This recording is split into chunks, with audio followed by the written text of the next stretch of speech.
Então, para dar continuidade, gostaria agora de chamar a nossa última palestrante, né, que é Marília Santoro Cardoso. Né? A Marília, ela vai falar para vocês um pouco a respeito da linha da Shimadzu de LCMS, né, o sistema Luxon e também o QTOF, né? Então, apresentando a Marília, eu conheço bem a Marília passou pela Unicamp, ainda passa pela Unicamp, foi a minha cria lá de estágio, depois foi aprimoranda, então tenho muito orgulho de ver a Marília crescendo profissionalmente. Então, para quem não conhece a Marília, né, ela é especialista de produtos da Shimadzu do Brasil, atuando principalmente na área de cromatografia líquida de alta eficiência e também de cromatografia líquida acoplada de espectrometria de massas. A Marília é farmacêutica, formada pela Universidade de São Francisco, especializada em toxicologia analítica, né, com mestrado também na área de farmacologia e toxicologia, e doutorando em farmacologia, com ênfase em toxicologia pela Unicamp. Tá? Possui experiência na área de toxicologia analítica, especialmente em LCMS, atuando principalmente no desenvolvimento e validação de novas metodologias para análise de pesticidas, drogas de abuso em matrizes biológicas, água e controle de qualidade de cannabis e seus derivados. Então, Marília, seja bem-vinda, obrigado pelo convite aí, e com você a palavra. Obrigada, Rafael, pela introdução. Vou colocar meu slide aqui.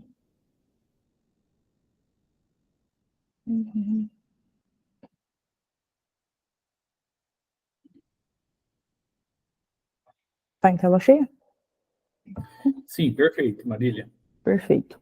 Então, hoje a gente vai falar um pouquinho sobre os avanços tecnológicos, buscando as soluções eficientes para laboratórios modernos, isso utilizando o cromatógrafo líquido e também a cromatografia líquida acoplada à espectrometria de massas.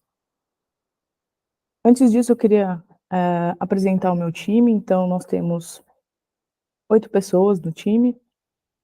Dentre eles, nós temos o Marcos Pudense como nosso gerente de produto. Nós temos também a Luísa Ambrosio como nossa líder de produto. E também temos nossos outros 6 especialistas de produto em que eu faço parte. Então, como uma breve introdução, nós vamos falar um pouquinho das fontes de ionização que podem ser usadas com o acoplamento da espectrometria, o acoplamento da espectrometria de massas, né? Então, o que a gente vai abordar aqui hoje é a fonte de eletrospray, o ESI, e também o APCI. Mais tarde, nós vamos falar sobre o LTDD, que é uma fonte de ionização direta. Além dessas 3 fontes de ionização, nós temos muitas outras fontes de ionização disponíveis, e a escolha para cada fonte de ionização vai depender da polaridade dos analíticos, né? Não só a polaridade, mas também quanto a massa molar desses compostos.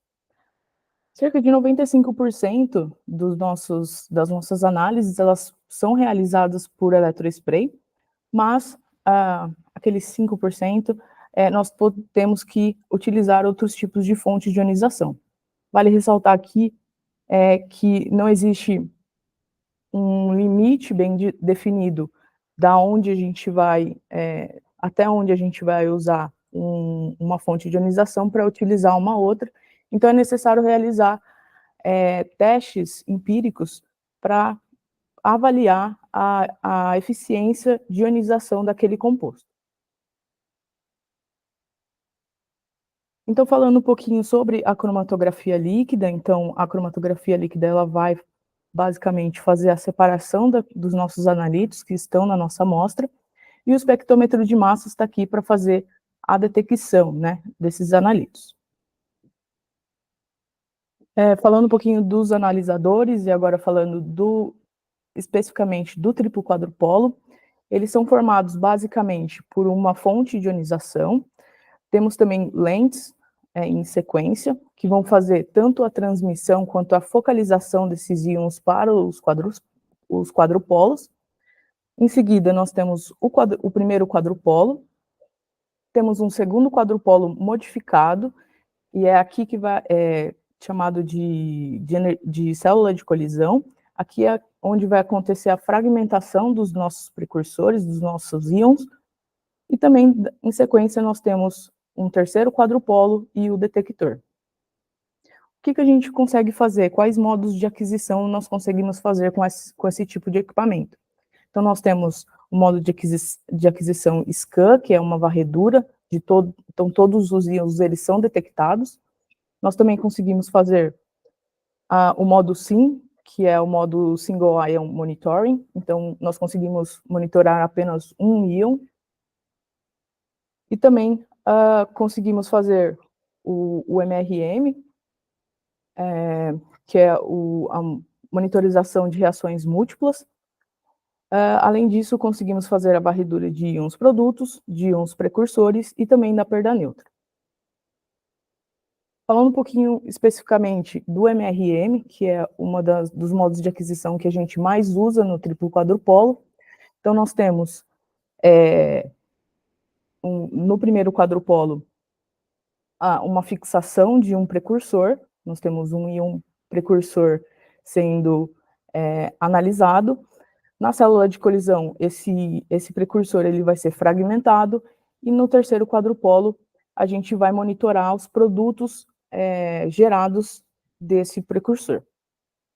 Então, esse modo de aquisição é uma aquisição com uma maior seletividade na quantificação, porque a gente tem agora 3 parâmetros de identificação daquele composto. Então, a gente tem pelo tempo de retenção, pela massa-carga, tanto dos íons produtos e dos íons precursores e de seus produtos, e também a razão entre as intensidades dessas transições.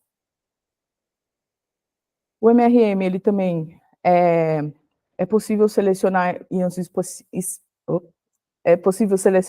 específicos, então ela é uma análise mais direcionada, com um menor tempo de análise, uma vez que esses picos eles podem se coeluir. É claro que existem exceções, então quando a gente tem compostos que são isômeros, a gente precisa separar eles na cromatografia em si, eles não podem se coeluir. Nós também temos um menor ruído com um maior sinal ruído. Isso permite que nós conseguimos fazer análises com menores limites de quantificação, e também, por tudo isso que eu disse, ele consegue fazer uma análise com uma alta velocidade.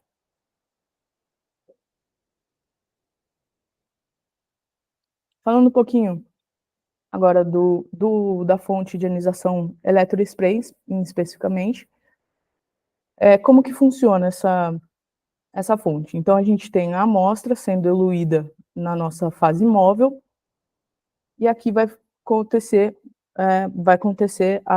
o spray na presença de um campo elétrico. Então, aqui essas gotículas dentro desse spray, elas estão carregadas.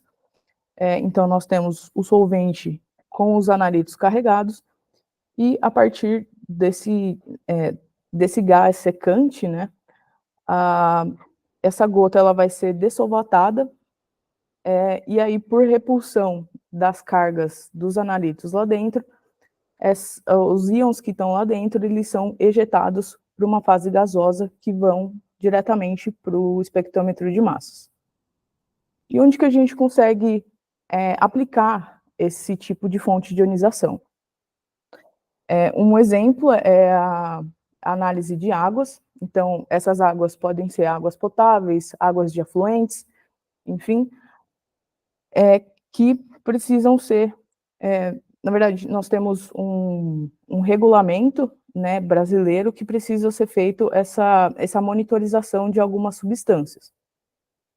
Então, nesse regulamento, ele te dá quais substâncias precisam ser monitoradas e também os limites máximos permitidos para consumo. Então, nós temos nessa listagem, nós temos pesticidas, temos fenóis, temos bromatos, percloratos, ácidos aloacéticos, microcistinas e também os PFAS. Falando um pouquinho especificamente dos pesticidas em água. Então, aqui eu trago a resolução de número 888. Então, ele traz esse portfólio de substâncias que precisam ser monitoradas em água. E aqui eu trago uma nota de aplicação da Shimatsu para determinação de pesticidas em água potável, utilizando o LCMS 8045, que é o nosso equipamento de entrada, tá? Nesse método, nós temos, ele é composto por 39 pesticidas, que é mais da metade que o que pede nessa resolução de número 888. Aqui são alguns resultados desse método.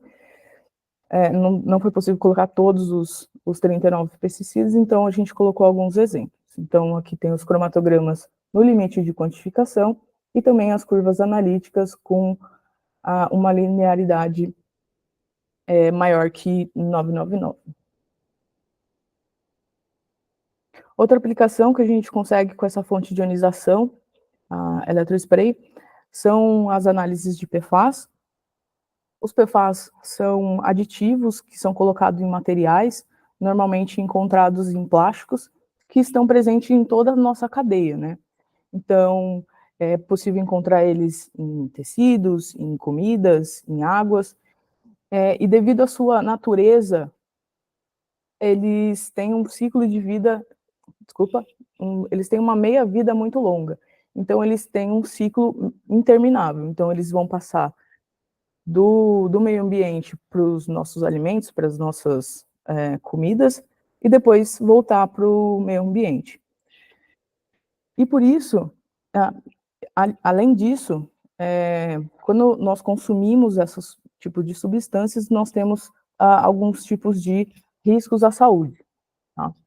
Por isso, se faz necessária a monitorização dessas substâncias na água, desculpa. Então, eu trago aqui uma nota de aplicação, onde foi realizada a análise de PFOS e PFOA em água potável, utilizando o LCMS 8060NX, tá? Utilizando aqui um eletrospray no modo negativo. Então, como resultado, nós temos cromatogramas tanto do PFOS quanto do PFOA, tá? Que ele fez tanto a análise da amostra real, da amostra de água potável real, quanto a um adicionado do padrão nessa amostra. Então, ele conseguiu dosar quanto que tinha realmente na água potável. E também, aqui do lado, eu mostro a curva de calibração. Essa é uma análise muito desafiadora, porque a concentração é em nível de PPT. Então, nós precisamos de máquinas mais sensíveis para fazer esse tipo de análise. Outra aplicação dessa fonte são as micotoxinas. As micotoxinas são toxinas produzidas por fungos que podem estar presentes durante todo o processo ali do alimento, tanto desde a colheita até a secagem desses produtos e também até no armazenamento desses alimentos. Então, aqui eu trago uma nota de aplicação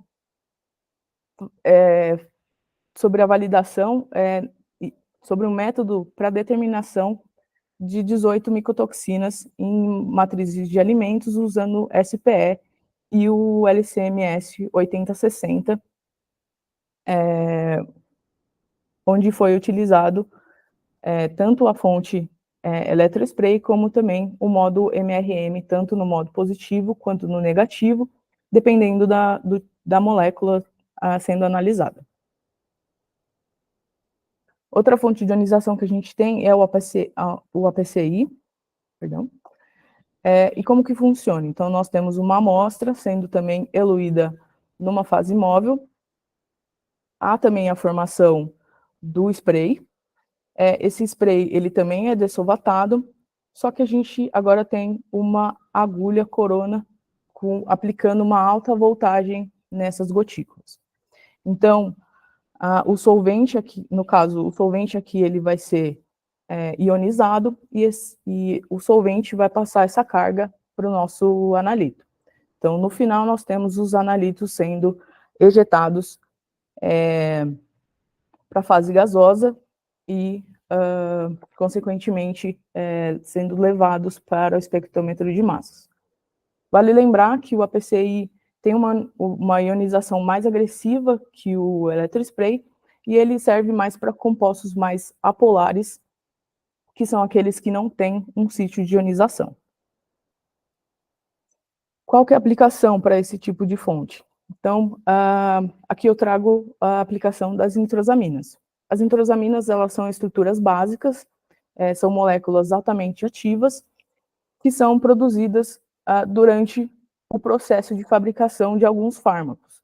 Então, devido ao pH, à temperatura ou um produto químico utilizado durante aquela fabricação. A nitrosamina é uma substância carcinogênica, devido ao seu efeito tanto genotóxico como carcinogênico.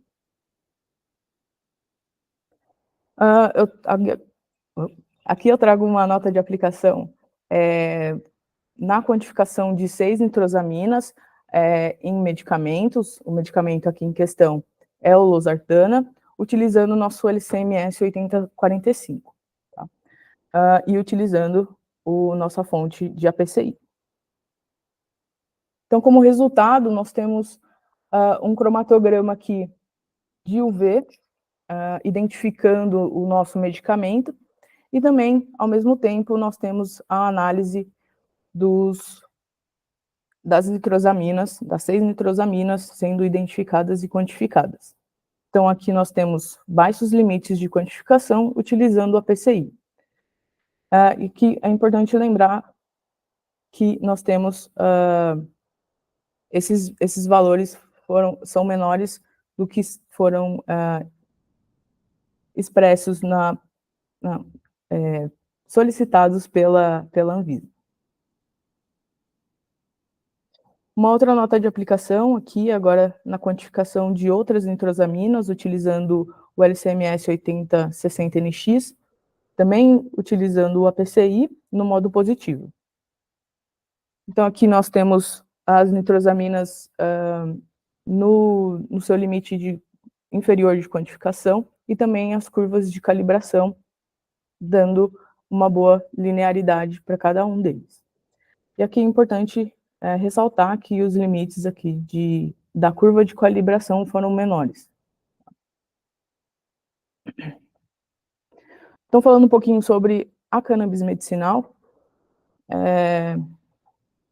aqui a gente vai falar tanto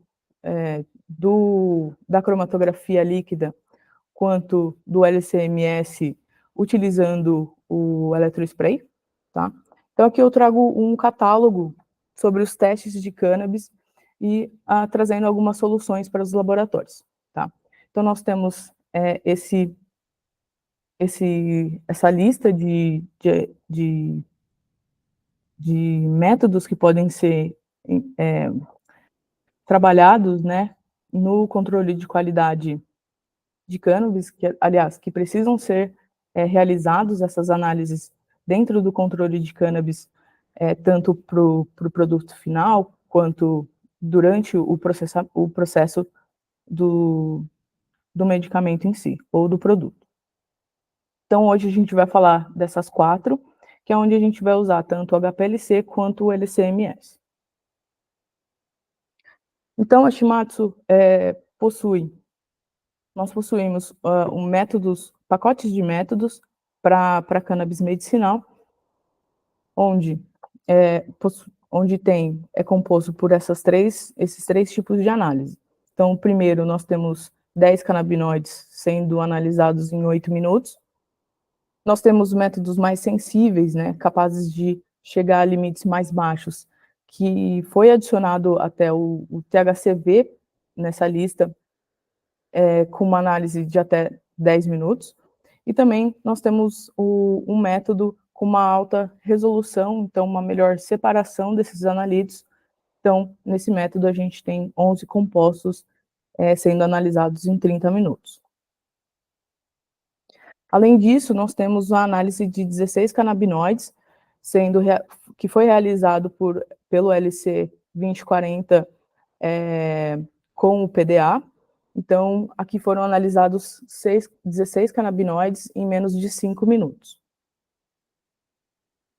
Aqui eu trago uma nota de aplicação, uma outra nota de aplicação, na quantificação das análises de 16 canabinoides, com a separação tanto do delta quanto do delta 9, delta 8 e delta 9 THC, utilizando também um LC-MS 8050. Então, quando a gente utiliza esse tipo de técnica, a gente consegue ter uma maior velocidade de análise, e agora essas análises têm um total, né, de corrida de 4,7 minutos, também com uma alta sensibilidade. Então, a gente consegue quantificar concentrações até menores que foram expostas anteriormente. Além dos canabinoides, dentro do controle de qualidade de cannabis medicinal, a gente também precisa quantificar os contaminantes. Um desses contaminantes são os pesticidas, e aqui eu trago um cromatograma realizado por LC-MS 8060, analisando 211 pesticidas em produtos de cannabis em menos de 12 minutos. Falando agora um pouquinho dos pacotes de métodos, nós temos muitos pacotes de métodos disponíveis. E o que são esses pacotes? São métodos já prontos, com as condições cromatográficas, com os MRMs dos analitos, com qual coluna precisa ser utilizada, quais fases móveis, então tudo pronto para ser implementado no laboratório. E isso vai favorecer o laboratório a não ter aquela parte de desenvolvimento do método. Então, ele pega esse pacote de métodos e só implementa no seu laboratório. Então, como exemplo, eu trouxe o pacote de métodos de screening toxicológico, que ele é composto por 231 analitos, incluindo drogas ilegais, sedativos, drogas psicotrópicas e medicamentos, que estão associados a casos da vida real, então, na área toxicológica. Além disso, nós temos também além disso, dentro desse pacote de métodos, a gente tem uma recomendação de preparo de amostras, que é utilizando o kit de Quetchers. Então, o que é esse preparo de amostra? Então, no kit, a gente já tem um tubo com os sais de Quetchers. Então, somente é necessário colocar o nosso solvente e a nossa amostra. Essa mistura, ela é misturada e centrifugada, e depois o sobrenadante, ele é transferido para um vial e injetado no sistema. Outro exemplo de pacote de métodos é o pacote de métodos de micotoxinas. Então, dentro desse pacote, nós temos 7 métodos para 27 micotoxinas. Então, aqui embaixo tem um cromatograma do método A, que é composto por 25 micotoxinas. E também, como exemplo, mostrando a alta resolução na análise do tipo B de tricotexenes, que é o nosso método E, dentro desse pacote de métodos. Então, falei um pouquinho sobre o eletrospray e também do APCI, agora a gente vai passar para a ionização direta. Então, tradicionalmente, utilizando a cromatografia líquida acoplada à espectrometria de massas, nós temos métodos na ordem de minutos, que é preciso usar solventes, tanto em fase móvel quanto no preparo de amostras, e que pode ocorrer algum tipo de carry-over, que é um fenômeno que ocorre quando acontece uma contaminação de uma amostra e passa para as seguintes amostras. Com isso, a gente tem uma solução, que é a fonte Luxo, que vai isolar essa parte do espectrômetro de massas. Então, a gente não tem esses problemas causados pelo HPLC. Então, como que acontece essa técnica? O que é o LDTD? Então, nós temos uma placa, onde a amostra ela é colocada a amostra nessa placa, e através de um laser acontece a distorção, a extração dessa amostra, e os íons eles são ionizados e vão diretamente para o espectrômetro de massas. Então, pensando nisso, a Phytronix trouxe a fonte Luxon para o Brasil, que nada mais é que a gente tem uma placa colocada verticalmente no equipamento, e a Luxon, ela dispara um laser que vai fazer uma primeira ionização. Esses íons eles vão ser transmitidos por esse tubo de transmissão. Vai acontecer uma outra ionização dentro da câmera da fonte, e depois esses íons eles são levados para o espectrômetro de massas. Então, nós temos uma análise muito rápida, na questão ali de segundos. Então, nós precisamos também de um preparo mais fácil e mais rápido, e utilizando baixos volumes de amostra. Tá? Então, a Phytronix, ela disponibiliza placas, as Laswell, capazes de armazenar de 96 a 960 amostras. Tá? E por conta dessa rapidez desse equipamento, a gente precisa também de uma capacidade maior de placas. Então, a fonte Luxon, ela tem a capacidade de armazenar até 10 placas no fluxo contínuo de trabalho, que vai totalizar aí cerca de 6.000 amostras por dia por equipamento. E é importante ressaltar que esse sistema, a Luxon, ela pode ser integrada ao sistema HPLC. Tá? Então, como eu disse, essa análise é uma análise que te dá um resultado na escala de segundos, sem a necessidade de fase móvel e também sem nenhum tipo de carry-over.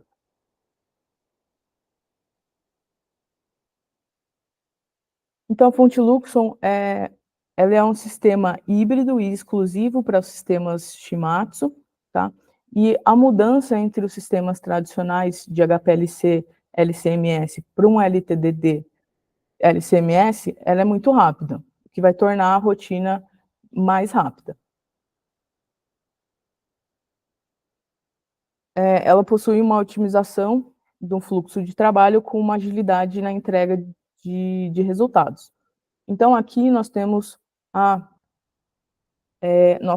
nós temos um sistema HPLC, tá? Podendo ser eletrospray ou APCI, ou até mesmo os dois, como nós temos a fonte DUS disponíveis, e a gente pode acoplar a Luxon aqui diretamente. Então, por um ajuste no software, a gente consegue pedir para ele fazer ou análises com o HPLC ou diretamente com a Luxon.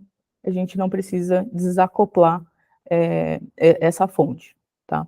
Então, aqui eu mostro exemplos, né, tanto da análise com o sistema LCMS para triagem ou confirmatório de drogas de abuso em cabelo. Então, como eu falei, é na ordem de minutos. E a Luxon aqui, na análise da triagem, ela leva em torno de 10 segundos. Quais outras aplicações a gente tem no sistema Luxon LCMS? Então, nas análises forense, então, para drogas em cabelo, para análise de analgésicos, opioides e canabinoides. Nas farmacêuticas, então, conseguimos fazer análise de permeabilidade, ou até mesmo aspectos farmacocinéticos e farmacodinâmicos. Nas análises de alimentos, micotoxinas, antibióticos e pesticidas, e também na clínica com análise de hormônios, vitaminas e imunossupressores. Aqui eu trago um exemplo de preparo de amostra. Essas amostras são para análises em cabelo, onde foi utilizado apenas 10 miligramas de cabelo. Esse cabelo ele foi descontaminado com metanol, e depois ele foi extraído com metanol contendo TFA. Tá? Depois foi feito uma preparação dessa placa, né, antes de colocar a nossa amostra. Então, a gente coloca uma solução tampão de dissorção, tá? 4 microlitros, e depois, em cima, a gente coloca a nossa amostra, então, mais 4 microlitros. Então, essas amostras são evaporadas e depois analisadas pela Luxon, acoplada à espectrometria de massas. Então, esses foram os compostos analisados pela Luxon, tá? Tanto no modo positivo quanto no modo negativo. E aqui, como vocês podem ver, a gente não tem a análise ela é realizada em tempos de segundos. Então, todos os analíticos eles vão sair juntos, tá? Então, a gente não tem aquele problema também de carry over, como às vezes é reportado utilizando o HPLC. Aqui eu trago uma nota de aplicação na análise toxicológica em cabelo, empregando o LCMS 8060NX. Então, como eu disse, a utilização dessas duas técnicas juntas fica mais fácil na rotina de trabalho. Então, a gente pode fazer a triagem utilizando a Luxon e só na configuração do sistema a gente já consegue fazer uma análise confirmatória desses resultados utilizando o HPLC. Tá? Aqui nessa nota, o preparo de amostras dessa nota de aplicação foi a mesma utilizada na Luxon, como eu falei anteriormente. Então, que facilita mais ainda na rotina de trabalho. Então, aqui são os resultados no valor de corte, tá? Mas a gente também não precisa só utilizar o cabelo como análise, a gente consegue utilizar outras matrizes. Então, aqui eu trago um exemplo de preparação, de preparo de amostras em urina, utilizando todos esses analitos, tanto no modo positivo quanto no modo negativo. E também a gente consegue fazer essas análises, como eu falei, aplicar em casos clínicos. Então, aqui eu trago um exemplo de preparo de amostras em soro para fazer uma análise de serotonina, né? E aqui, como vocês podem ver, a gente tem uma boa linearidade na curva de calibração. Então, falando um pouquinho dos lançamentos de LCMS, que saíram esse ano. Então, agora nós temos as linhas LCMS 8060RX, a LCMS 8050RX e o LCMS 8045RX. Basicamente, o que mudou das linhas anteriores foi a questão da robustez e estabilidade dos nossos equipamentos. Então, nós falamos do triplo quadrupolo em si, e agora a gente vai para os equipamentos de alta resolução, como, por exemplo, o QTOF. Então, a espectrometria de massas de alta resolução é uma técnica que permite discriminar componentes com massa-carga semelhante entre si. Então, quanto maior for a resolução, mais a gente consegue distinguir os compostos que estão na nossa amostra. Isso em ordem de casas decimais. Bom, isso no slide. Então, como é que funciona essa análise? nós temos a fonte de ionização, ionizando nossos íons, tá? Esses íons, eles vão passar por um quadrupolo, esses íons, eles vão ser acumulados aqui na célula de colisão, e por que eles são acumulados? Porque a gente tem que fazer a análise sincronizada, então eles são liberados através de são ciclos de aquisição de dados. Como que isso é feito? Então, os íons estão todos acumulados, então a gente precisa de uma aceleração desses íons para dentro do TOF, através de uma alta voltagem aplicada nesses íons. Então, eles vão ser aplicados aqui no pusher, através de pulsos, a gente chama de pulsos, esses ciclos, que vão fazer esse caminho até o reflectron. O reflectron, ele vai mudar a trajetória desses íons até o detector. Mudando essa trajetória, a gente tem um aumento de caminho. Então, a gente consegue aumentar a nossa resolução aí. Então, como exemplo, eu trouxe essa análise de etizolam e triazolam. Então, como vocês podem perceber, eles têm a mesma massa, carga, e tem a mesma massa, carga, só que a diferença aqui é na questão dos decimais, tá? Então, utilizando o espectrômetro de massas de alta resolução, a gente consegue diferenciar qual é a substância. Não só isso, mas através também dos espectros formados durante a fragmentação. E como a gente utiliza a espectrometria de massas de alta resolução na toxicologia? Então, a gente tem algumas etapas. Na primeira etapa, é a análise, é a escolha da nossa amostra, então pode ser urina, sangue, soro, plasma, até cabelo, que onde a gente vai determinar a concentração desses analitos naquele tipo de amostra. Então, vai depender muito da distribuição, de como é distribuído aquele analito nos tecidos, ou se aquele analito ele faz algum tipo de metabolismo de fase 2, ou também quais os níveis de metabólitos que a gente pode encontrar nessas amostras. Outro tipo de pergunta que a gente precisa fazer é que tipo de preparação de amostra deve ser utilizado. Então, quanto menos seletivo for esse preparo de amostra, mais suja vai ser a nossa matriz, tá? E quanto mais seletivo for o nosso preparo de amostra, menos variabilidade dos analitos naquela amostra.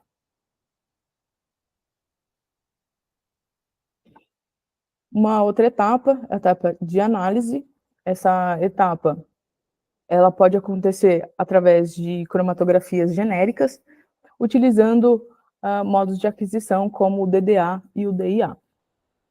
O que são esses modos de aquisição? Então, nós temos o DDA, que é uma aquisição dependente de um dado, então ele vai criar eventos a partir de um scan.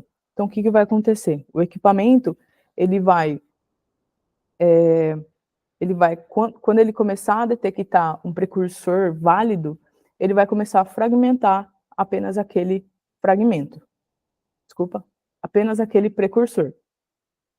Em contrapartida, o DIA é uma aquisição independente do dado, então aqui a gente cria pacotes de massa-carga desse precursor, então pode ser de 20 em 20, de 10 em 10, aí dependendo da configuração que vocês precisarem, mas tudo que tiver naquele pacote vai ser fragmentado, independente se é um precursor válido ou não. No processamento de dados, a gente consegue fazer um screening de um target, de uma coisa que a gente já sabe que tem na nossa amostra, a gente consegue fazer uma quantificação ou uma semi-quantificação, e a gente também consegue fazer um screening de algum analito suspeito. Tá? E por ser uma análise não discriminatória, a gente consegue fazer uma revisão desses dados, de dados antigos.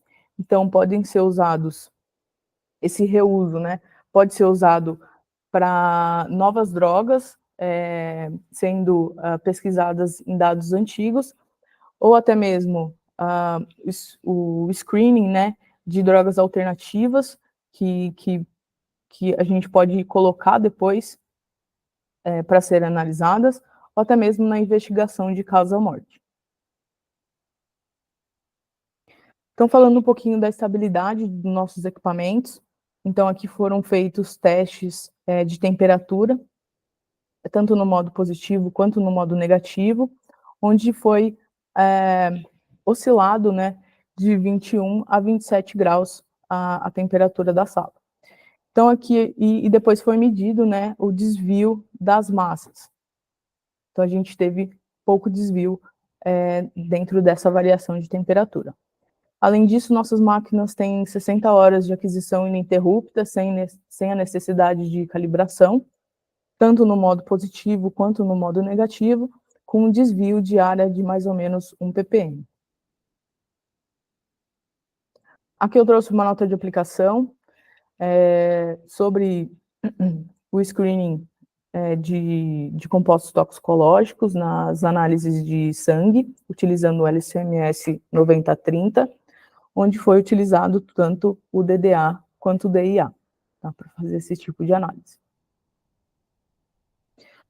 E dentro do processamento de dados, nós conseguimos fazer algumas buscas. Então, por exemplo, no dado de DDA, nós conseguimos fazer uma análise, onde ele coloca uma lista de compostos de todos os precursores. Também conseguimos adicionar possíveis compostos que podem sair naquela amostra. E também a gente consegue confirmar os resultados através de bibliotecas. Então, como é que sai esse resultado dentro do software de processamento?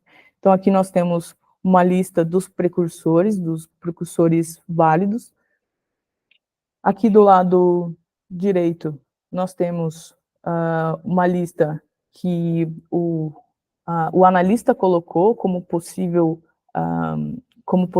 análise já realizada, e também ele te mostra os resultados da biblioteca aqui no meio, com um nível de similaridade da molécula do precursor, né, e seus fragmentos, com o que está disponível na biblioteca.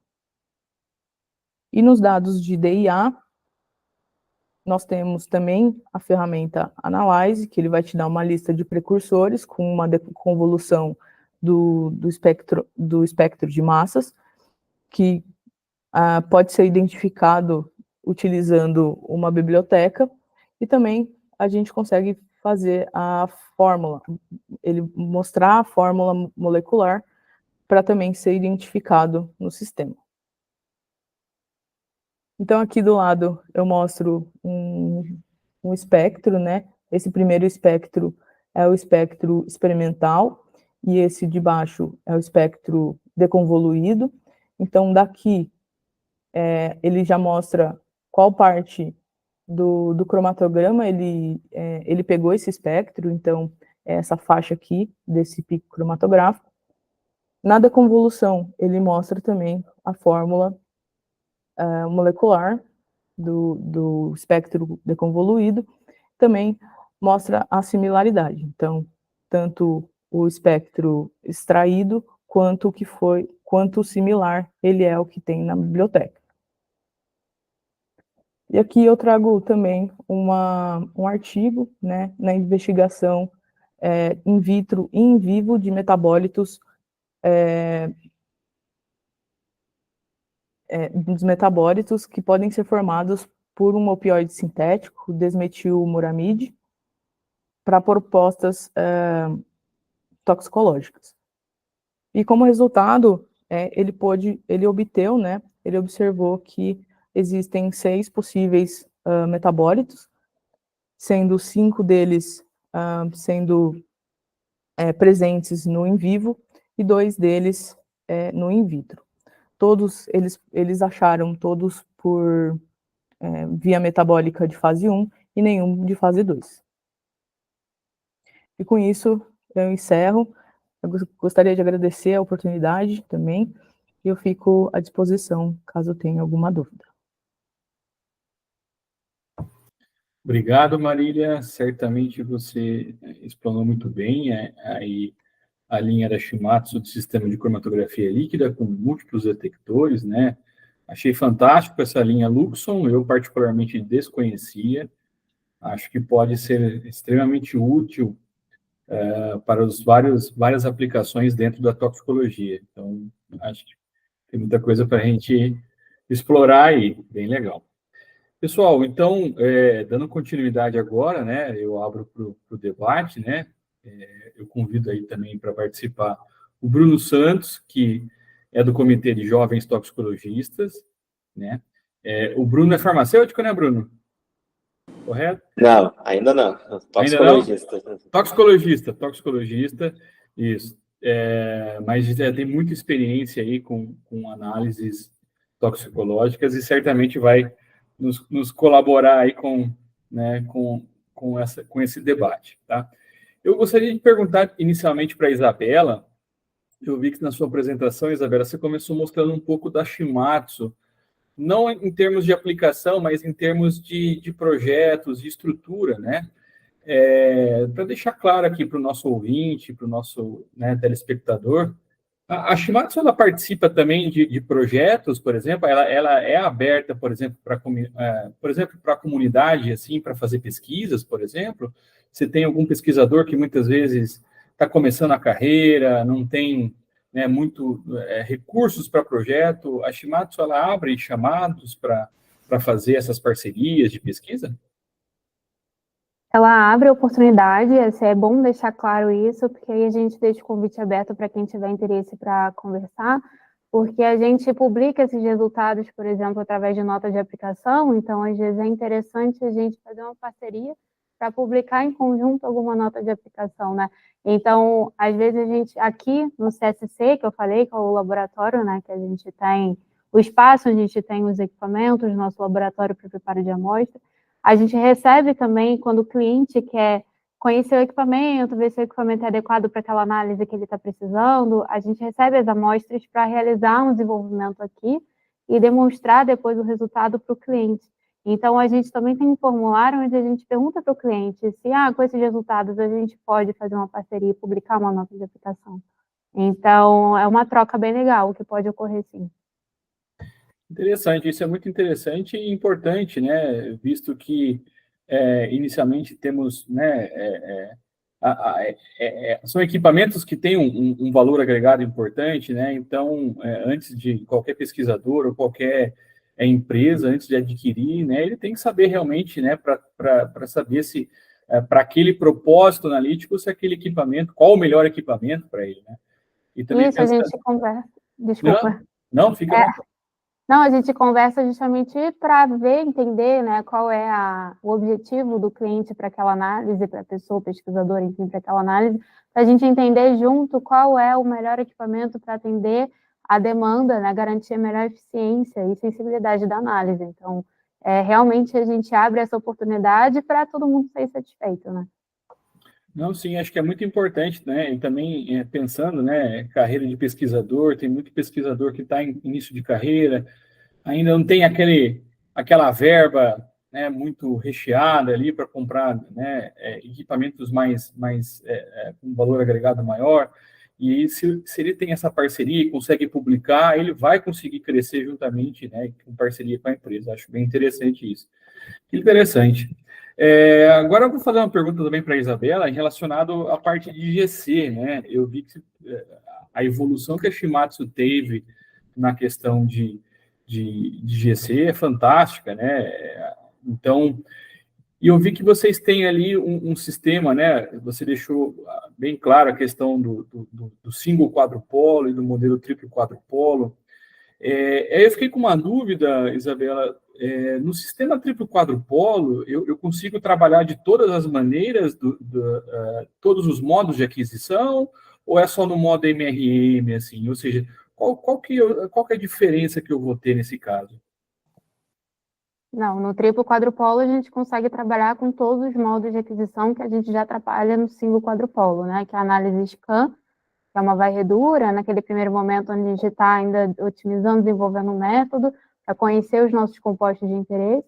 A análise SIM, quando a gente já escolhe os íons específicos a serem monitorados.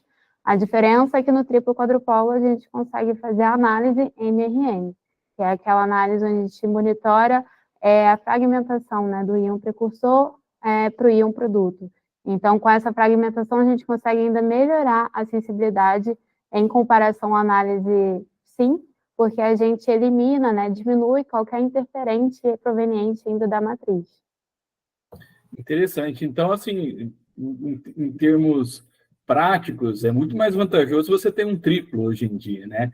Porque se você quiser trabalhar, por exemplo, em uma análise de varredura, né, um módulo SCAN, usando bibliotecas, e depois, se você tem uma dúvida em relação se aquele produto é realmente aquele espectro, você pode fazer o MRM dele para tentar pegar em matrizes biológicas, né? Ou até mesmo fazer uma corrida pareada, né? Full SCAN e MRM, né? Isso, análise simultânea, sim, a gente consegue. Interessante. E faz uma análise qualitativa e quantitativa ao mesmo tempo, né? Acho que tudo Interessante. vai depender da sensibilidade realmente que a análise, né, que o cliente vai precisar para ver se é necessário o triplo quadrupolo, porque realmente ele é o mais completo que a gente tem em termos de modos de análise. Interessante, interessante. Bruno, se você quiser comentar alguma coisa, fique à vontade, né, para argumentar. Eu preferi vou tentar fazer duas perguntas para cada um, e aí, se o Bruno quiser interromper também, fica à vontade, tá? E minha última pergunta, Isabela, na parte de GC, eu vi que você apresentou bem a questão do Headspace, né? Que acho que é o carro-chefe hoje dos laboratórios de toxicologia clínica, toxicologia forense, é o exame de alcoolemia, né? É uma técnica assim que a gente tem que ter com precisão, exatidão, a robustez nem se fala, né? E aí eu fiquei com uma dúvida, Isabela, em relação aos sistemas que vocês têm hoje de autoamostrador para Headspace. Vocês têm o HS20, né?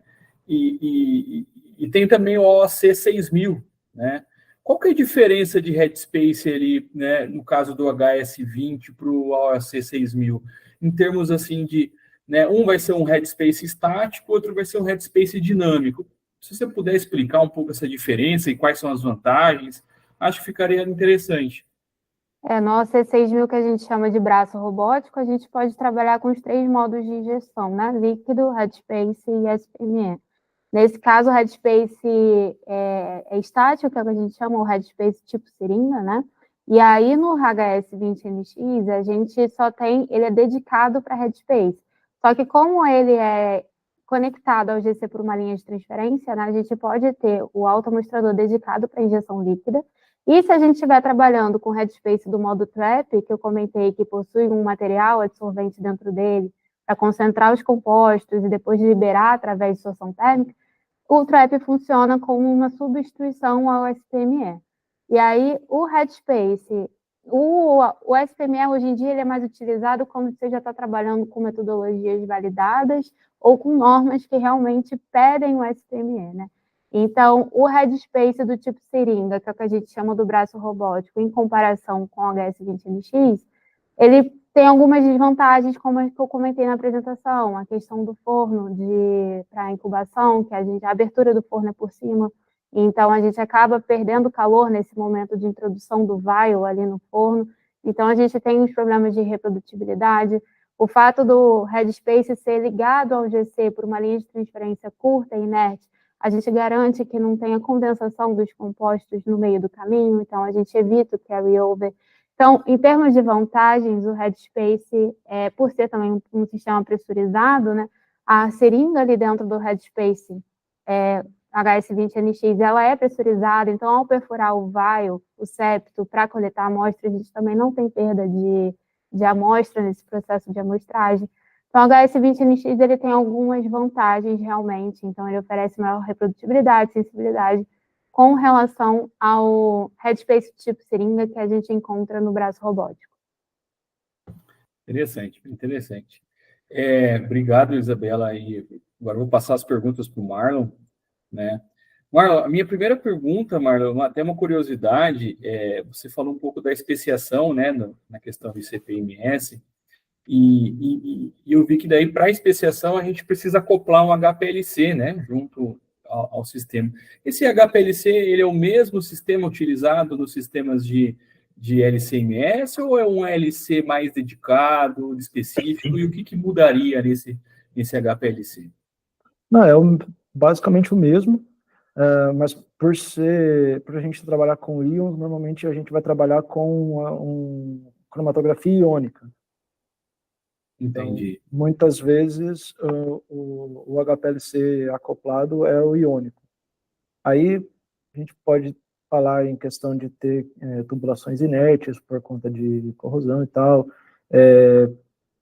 preparo de fase móvel, normalmente a gente vai trabalhar ali com carbonato de amônio e água, talvez, para fazer um sistema tamponado e tal, mas não tem nenhuma, vamos dizer assim, um HPLC específico para acoplar no ICP-MS. Tá? Pode ser, em geral, um cromatógrafo iônico comum mesmo. Interessante.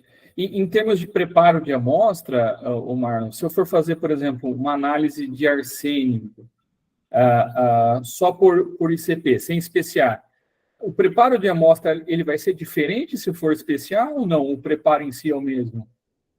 Então, no caso, para fazer a análise diretamente com o ICP, o preparo de amostra normalmente é a parte chata do ICP, porque a gente tem que fazer a digestão em meio ácido, né? Normalmente a gente vai usar ali um ácido nítrico ou algum outro tipo de ácido que eventualmente seja necessário. Para fazer o preparo de amostras na especiação, aí como a gente vai passar pelo LC antes de cair no ICP, aí a gente tem que pensar no preparo de amostras para o trabalho no HPLC antes dele chegar no ICP.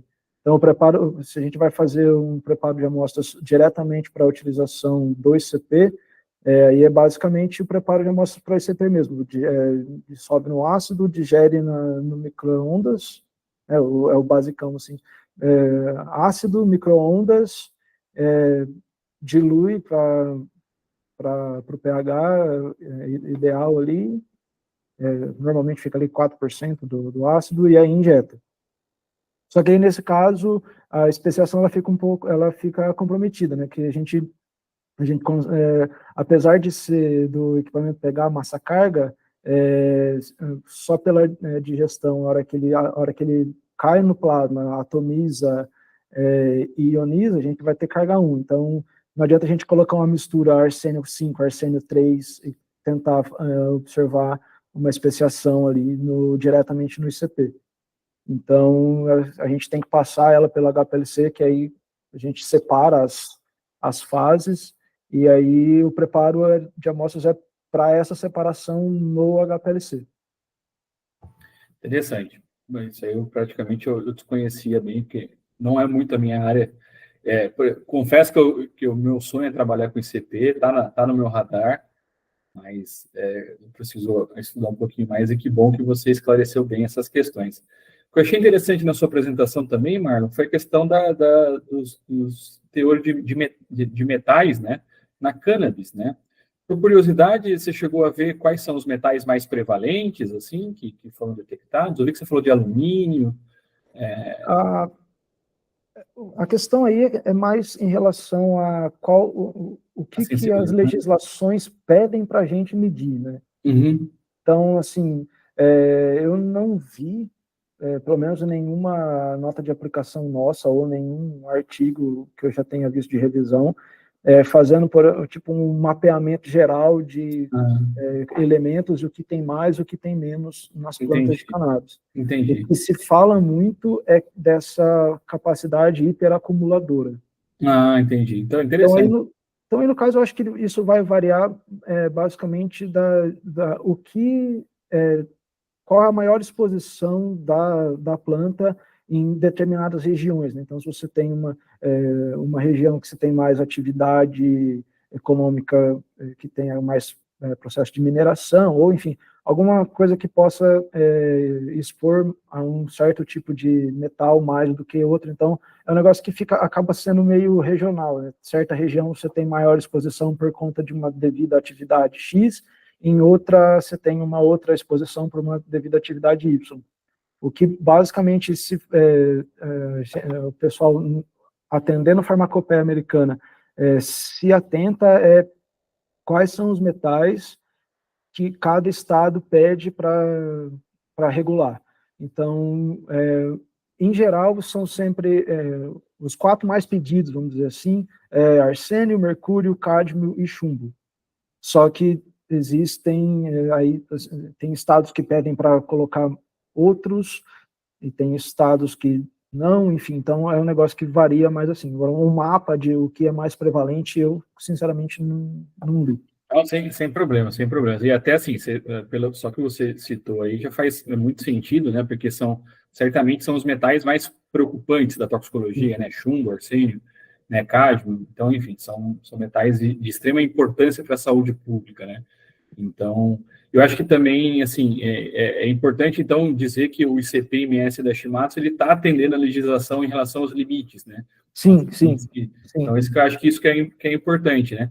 E aí vai de encontro também com outras aplicações, não da cannabis medicinal, mas também de alimentos, né? Acho que agora nós temos a polêmica do arroz, da importação do arroz. A gente sabe que o arroz importado muitas vezes tem aquela fama de ter arroz com arsênico, né? Então, não sei como que vai ser essa questão aí de importação do arroz. Parece que já suspendeu, mas, enfim, é algo que pode estar sempre no radar. Seria importante também, né, utilizar um sistema de especiação para ver os tipos de arsênico, né? Enfim, acho que é um sistema que tem muita aplicação, principalmente na questão de alimentos, né? Se vocês quiserem comentar alguma coisa. Muita aplicação em questão de alimentos e muita aplicação em questão ambiental também, né? O controle de qualidade ambiental acaba sendo muito influenciável. Então, também, então, assim, não só pelas farmacopeias, mas, por exemplo, o atendimento a normas CONAMA, falando legislação brasileira, né? Normas CONAMA, a gente consegue atender também, desenvolvendo as análises no nosso CPMS. Interessante, bem interessante. Obrigado, viu, Marlon, pelas questões. Eu que agradeço. E agora, a Marília, né? A Marília apresentou muita coisa, então acho que tem mais perguntas para ela, né? É sempre proporcional ao que a pessoa apresenta. Marília, foi bem interessante, né, que você mostrou todos os sistemas de LC da Shimadzu. Eu particularmente também não conhecia essa linha nova, RX, né, que vocês colocaram, né? Isso, foi lançado esse ano. RX, eu vi que tinha o NX, o RX, praticamente melhora de sensibilidade, mas você colocou aqui melhora a estabilidade. O que seria essa estabilidade? A estabilidade no... Um minutinho. Desliga o... Vocês estão tudo um do outro. Sim. É mais no sentido da robustez do equipamento. Então, a gente tem modificações dentro da fonte de ionização para a gente ter uma melhor estabilidade tanto do nosso spray para trazer uma melhora na robustez das nossas análises. Legal. E eu achei bem interessante também, Marília, a questão do pacote de métodos que vocês vendem, né? Eu diria que é plug and play, né? Então, você vende a coluna juntamente já com os MRMs, condições cromatográficas, e vocês têm para inúmeras aplicações da toxicologia ou é mais para a parte clínica, forense? Vocês teriam alguma coisa voltada para outras áreas, por exemplo? Nós temos para análise de águas, nós temos também para micotoxinas, para análise de alimentos ali, como eu tinha dito. Nós também temos para toxicologia, com aquele screening toxicológico, com 261 compostos. Temos também os pacotes de métodos de pesticidas, e tem vários outros, agora não vou lembrar de cabeça, desculpe por isso. Mas a gente tem uma lista até maior que aquela que eu mostrei no slide. Legal, legal. E aí fiquei com uma dúvida agora, Marília, em relação, você me falou ali do QTOF, eu gostei daquele QTOF, mas eu tenho um triplo, e aí, quando é que eu uso um, quando é que eu uso outro, assim, se eu fosse comparar o uso do triplo, do QTOF, o que você me recomendaria, Marília? Então, agora eu recomendaria um QTOF, que a gente consegue fazer essas análises, tanto com os compostos que a gente já sabe, já conhece que tem na nossa amostra, e também a gente consegue fazer uma análise mais exploratória, né? Então, vai depender muito do que o cliente vai precisar. Então, se ele quer uma análise mais target, mais sensível, a gente aconselha o LCMS, o do triplo quadrupolo, mas a gente quer uma análise mais exploratória, a gente já recomenda um QTOF. Então, daí ele consegue fazer até uma análise exploratória mais profunda do que tem naquela amostra. E no QTOF, então, eu entendo que uma das grandes vantagens, então, porque por ser um target, né? Ou seja, trabalhar aí você aposentaria de vez o GCMS da Isabela, ou não, né? No modo scan, eu não aposentei ainda. Mas, assim, eu acho que a grande vantagem do sistema QTOF é essa questão do on-target, né? De você não, por exemplo, nos casos das NSPs, né, das novas substâncias psicoativas, e para poder funcionar como esse on-target, Marília, eu posso acoplar várias bibliotecas, a Shimatsu tem bibliotecas para disponibilizar, como que funciona isso? A gente tem algumas bibliotecas, mas também o próprio analista ele consegue criar essas bibliotecas no Excel mesmo e colocar nesse processamento de dados para começar a fazer essa identificação direta. Pode falar. Não, pode ir. Eu que atrapalhei. Então, então, acho que isso bem vantajoso, né? Porque se você está falando com massa, né, massa exata, né? Você tem como montar as suas bibliotecas, né? Então, acho que isso também é algo que favorece bem, né, o cliente, ali, o usuário nesse sentido, né? E você me falou que, eu não entendi muito bem, né? Mas você me falou que eu não precisaria fazer uma análise retrospectiva, eu posso guardar esse arquivo para fazer um reprocesso depois? Como que isso funcionaria, Marília? Só para eu entender um pouco melhor. Então, a gente vai ter um arquivo que já foi rodado, já foi analisado, já foi processado também, e caso a gente tenha, por exemplo, uma droga nova circulando e a gente quiser rever o que já foi rodado, a gente consegue tanto pedir, aliás, monitorar, processar isso novamente, buscando ali os precursores, os possíveis precursores, né, e os fragmentos que foram gerados a partir dele. Então, a gente consegue fazer esse tipo de análise. A gente consegue comparar com o que está, lógico, na literatura, daquelas drogas novas ou até de outras suspeitas de substâncias que estão naquela amostra. Interessante. Isso não me permite um sistema triplo, né? Porque eu tenho os MRMs já padronizados, né? Então não tem como rever um método de MRM, né? Exatamente, exatamente. Acho que essa que é a grande vantagem, então, no sistema de alta resolução, né? Isso é interessante, porque às vezes você tem um caso onde você não detectou uma substância da sua lista de MRMs, mas, enfim, aí vamos supor que apareceu uma suspeita depois de um certo tempo, você não tem mais a amostra, né, aquela amostra de sangue e urina, então você pode reprocessar o dado, né? Isso, exatamente. Interessante. E uma outra curiosidade é o tamanho do arquivo, ele é muito grande para eu poder guardar. Eu entendo que deve ser um arquivo de giga. Sim, sim, ele é grande mesmo. E a Shimatsu vende servidor também ou não vende servidor? Olha, eu não vou ter essa informação. Não sei. Eu tô brincando, tá, gente? Tô brincando. Eu conheço o sistema, mas não chega tanto, tá?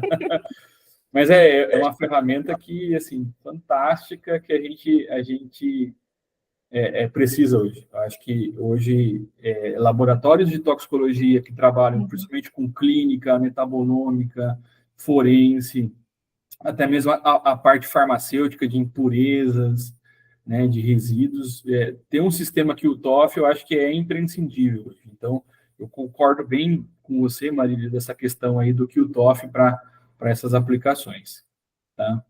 E aí, eu não sei se o Bruno tem algum comentário, Bruno, alguma coisa? Eu quero aproveitar o gancho, perguntar da parte ali do que o Rafael falou do tamanho do arquivo, né? Que no GCMS já é muito comum, né? O uso da biblioteca ali, o rastreamento rápido, né? A leitura rápida Como é que essa leitura na biblioteca ou já é integrada no software, enfim, para fazer essa deconvolução ali do cromatograma, dos espectros? Eu não sei se é algo... Como é que enfim, funciona essa leitura, né, da amostra em si. Então, nós temos bibliotecas também disponíveis, tá? Mas não é como se fosse no GC. No GC, os espectros, eles sempre saem da mesma forma, porque eles são... como é que fala? A voltagem é sempre a mesma, então os espectros são sempre os mesmos, então a gente tem uma biblioteca muito maior, né? Tá aí a NIST para ajudar a gente. Já no QTOF, a gente também tem essa biblioteca, mas ela precisa ser realmente alimentada. Tá? E se eu não me engano, a gente tem isso dentro, como se fosse um pacote de métodos também, mas vendido como uma biblioteca. Tá? Mas essa informação eu preciso realmente confirmar.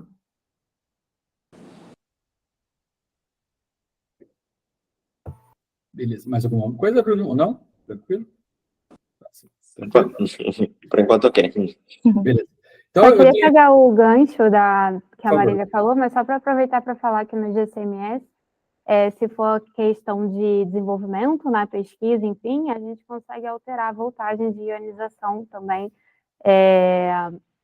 no momento, né, da detecção, enfim. Só que a gente acaba, perdendo informação quando a gente compara com a biblioteca registrada, porque sim, a biblioteca registrada na NIST os compostos, os íons, né, o espectro foi adquirido com uma energia de ionização de 70 electrovolts e com um gás de arraste hélio. Mas eu acho que é interessante levantar essa informação de que, em termos de pesquisa, se a gente quiser brincar um pouco, tentar encontrar um outro perfil, a gente consegue mudar essa voltagem da ionização. Interessante. Isso é pelo tuning, né? Geralmente é pelo tuning que você faz. Para aquela aba lá do tuning, exato. E agora uma curiosidade minha, porque quando você coloca o hidrogênio como um gás de arraste, você perde um pouco a biblioteca, o parâmetro, ou não? Acaba a gente perde. Perde com nitrogênio dependendo também, né? Porque o hélio que é o gás inerte. Então, pode ser que alguns compostos interajam, né, com o gás de arraste. Mas mesmo a gente perdendo um pouco da informação da biblioteca, a gente tem testes, né, que a gente ainda assim consegue fazer a busca na biblioteca NIST utilizando hidrogênio ou nitrogênio com gás de arraste e encontrar uma comparação com um bom índice de similaridade. Qual que é melhor que você recomenda, hidrogênio ou nitrogênio, para substituir o hélio? Aí depende, né? Porque o hidrogênio, muita gente tem medo por ser um gás inflamável, e aí é por isso que eu gosto de falar que a gente tem como opcional o sensor de hidrogênio, né, para monitorar ali se tem algum vazamento. E o hidrogênio, por ter uma velocidade ideal ótima de trabalho ali maior do que o nitrogênio, acaba gerando tempos de corridas mais curtos, né? O nitrogênio, por outro lado, acaba gerando tempos de corridas mais longos. E o nitrogênio, a gente tem a dificuldade de monitorar se tem um vazamento no sistema, né? Porque geralmente a gente faz aquele peak monitoring view através do Aragua, né? Os íons de... Exato. Exato, então. Mas, assim, aí tudo vai depender do cliente, né? Questão de custo também. Então, a gente garante um bom funcionamento com os 3 gases de arrasto. Perfeito. Agora, minhas últimas 2 perguntas é mais para interagir vocês. Óbvio que não dá para interagir muito com o Marlon, porque o Marlon tem uma linha um pouco separada, né? Mas a primeira pergunta é mais um caso, que eu, assim, pensando num cliente que está com uma dúvida, né? Ele está lá com não muito dinheiro, né? Ele tem ali, não vou falar de preço, mas assim, ele não tem muito dinheiro, nem para mais, nem para menos, está no meio do tempo.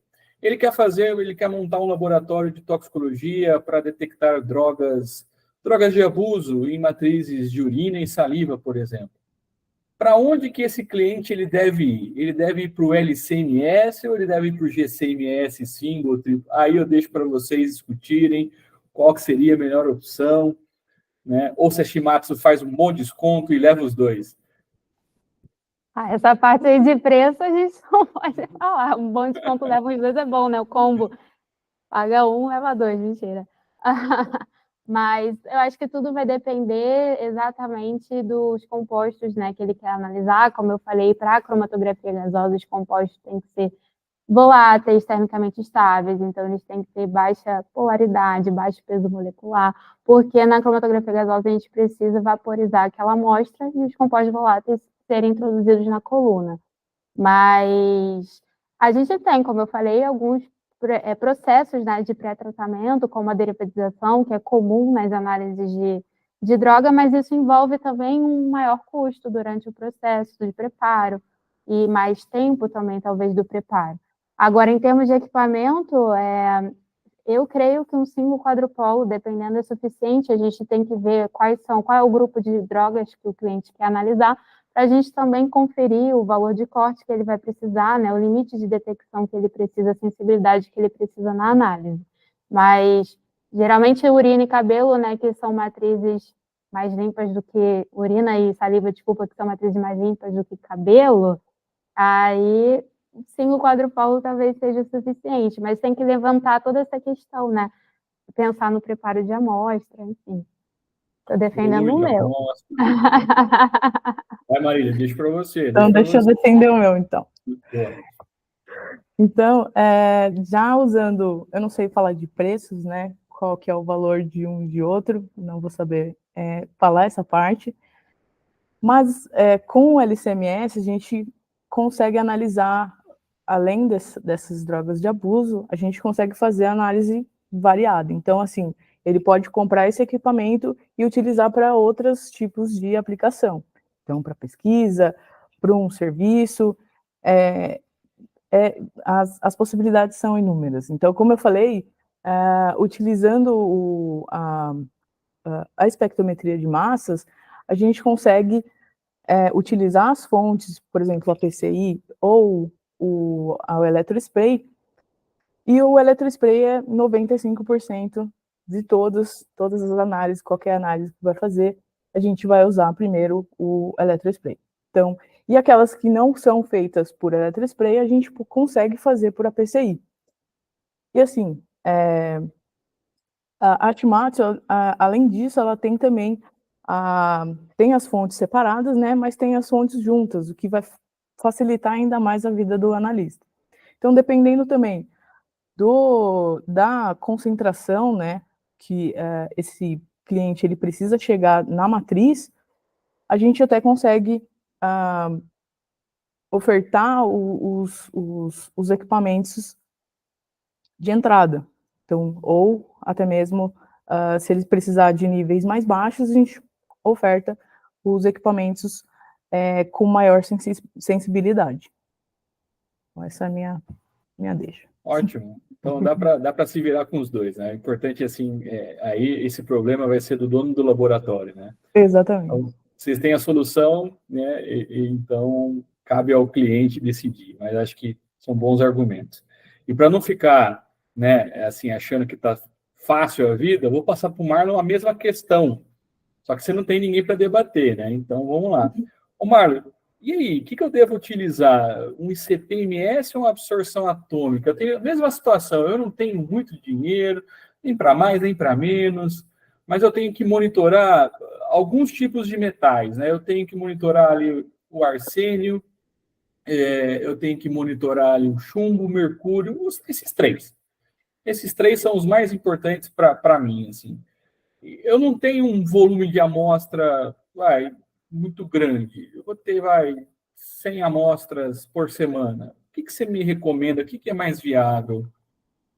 Então, aí aquela resposta que agrada a todos, né? Depende.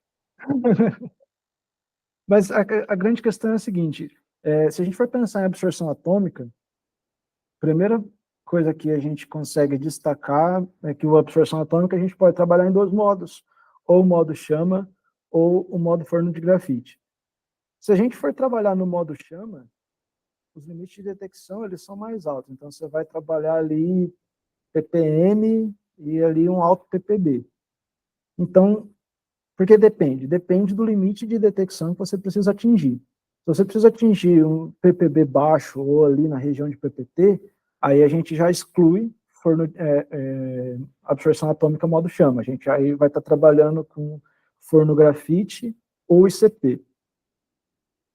E aí, nesse caso, o limite de detecção deles é razoavelmente próximo. Porém, se a gente está falando de produtividade na análise, o ICP, ele analisa um elemento por vez. Então, se você tem 3 ou 4 elementos para fazer a análise, você vai ter que ler todas as suas 100 amostras do primeiro elemento, aí ler todas as suas 100 amostras do segundo elemento, ler todas as suas 100 amostras do seu terceiro elemento. Então, isso é algo custoso por conta de número de lâmpadas que você tem que comprar, porque para cada elemento você usa uma lâmpada de cátodo oco. A quantidade de horas que você fica que você fica com o equipamento ocupado para fazer a análise, ela é muito maior. E do ponto de vista de custo de consumíveis, você acaba tendo um gasto maior com a absorção atômica do que com o ICP. O ICP é uma análise, ele faz multi-elemento, então ele é uma análise, você vê todo mundo que está ali já, ele é mais reprodutível, você tem melhor repetibilidade, ele é mais preciso, então, assim, do ponto de vista de custo, se você tem um limite de detecção em ppm, aí não faz sentido você falar em ICP, porque aí você está dando tiro de bazuca em formiga, bobagem. Mas se você está falando de um limite de detecção baixo ali, e aí a gente pode falar o custo de um forno grafite e de um ICP, eles são mais ou menos equiparáveis ali, o ICP talvez seja um pouco mais caro, mas aí por conta de produtividade, versatilidade, coisas que você pode fazer com a máquina aí, investimento a longo prazo, né? Se você compra um ICP, você compra um ICP-MS, você tem equipamento para 10, 15 anos. Então, assim, eu aconselharia, nesse caso, o investimento no ICP, apesar dele ter um valor um pouco mais alto, algo que valeria mais a pena no longo prazo. Vai ter mais segurança, né? Você Sim. Vai ter mais versatilidade, etc. Né? E tem a vantagem de você utilizar um argônio industrial, né? Que acho que é um grande diferencial, que acaba valendo bem a pena. Né? Interessante. Pessoal, então vamos encerrando por aqui, né? Eu agradeço muito aí a disponibilidade de vocês, né? Da Isabela, do Marlon, da Marília. Veio novamente a público agradecer a Shimadzu, né, do Brasil pela parceria com a SB Tox. Conte com a gente no que for possível, né? A Sociedade Brasileira de Toxicologia está à disposição da Shimadzu. Essa parceria que vem de anos, espero que ela continue por muito e muito tempo, né? E eu só tenho a agradecer essa parceria, né? E fiquei muito contente aí com os avanços tecnológicos da Shimadzu para a toxicologia. Então, né, acho que hoje o problema é do pesquisador, é do usuário, ele que escolha qual equipamento ele tem que comprar. Óbvio que ele tem que, né, olhar o seu caixa, mas é ele que decida, né, e que depois negocia aí com a Shimadzu aí os melhores equipamentos, os melhores preços, tá certo? Então, pessoal, obrigado. Declaro aí por encerrado nosso primeiro episódio da nova diretoria do Toxicologia em Debate. Um abraço a todos e até o próximo episódio. Muito obrigado. Obrigada. Já vamos pedir para